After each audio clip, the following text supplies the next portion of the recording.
শীর্ষ মাদক কারবারিদের তালিকা গঠন করব, প্রস্তুত করব।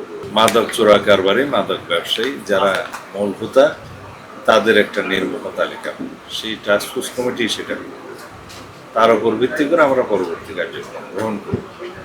এবং মাদক নির্মূলের জন্য আমরা অন্যান্য যে সমস্ত সিদ্ধান্ত নিয়েছি তার মধ্যে হচ্ছে আমাদের যেমন বিভিন্ন রুটে মাদক চোরাচালান হয়, যে সমস্ত রুটে, সেই সমস্ত রুটে আমরা ক্যাম্প স্থাপন করার ব্যবস্থা নিচ্ছি।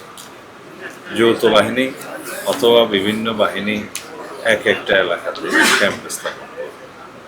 এবং আমরা সমতলের পাশাপাশি নদী পথে বা সমুদ্র পথে যে মাদক চোরাচালান হচ্ছে, মাদক দ্রব্য আসছে, সে সমস্ত রুটে নেভি এবং কোস্টগার্ডের টহল জোরদার করার জন্য যা যা ব্যবস্থা নেওয়ার সেটা আমরা আজকে সিদ্ধান্ত নিয়েছি, সেই ব্যবস্থা নেওয়া হবে।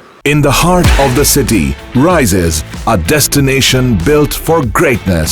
International Convention City, Bosundhara. Life takes a new course. এগুলো রোহিঙ্গা ক্যাম্পের মধ্যে ক্লোজ সার্কিট ক্যামেরা আগে স্থাপন করা ছিল, অনেক ক্ষেত্রে সেগুলো এখন কার্যকর নাই অথবা নষ্ট হয়েছে, সেগুলো পুনরায় স্থাপনের ব্যবস্থা করব।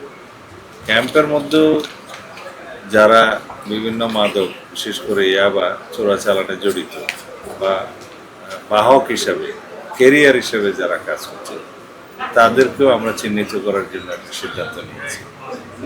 আর টেকনাফুকিয়ার যারা জেলে, তাদের রেজিস্ট্রেশন এবং নৌযানের রেজিস্ট্রেশন করার জন্য আমরা একটা সিদ্ধান্ত নিয়েছি।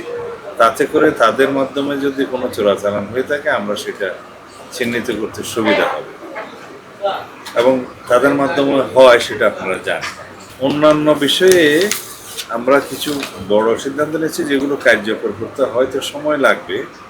যেমন শিপিং মন্ত্রণালয়কে আমরা অনুরোধ করব, তাদের যে কোস্টাল এলাকাতে টাওয়ার আছে প্রায় 11টার মতো আমি শুনলাম আজকে, সেই টাওয়ারগুলোতে মনিটরিংয়ের ব্যবস্থা আছে।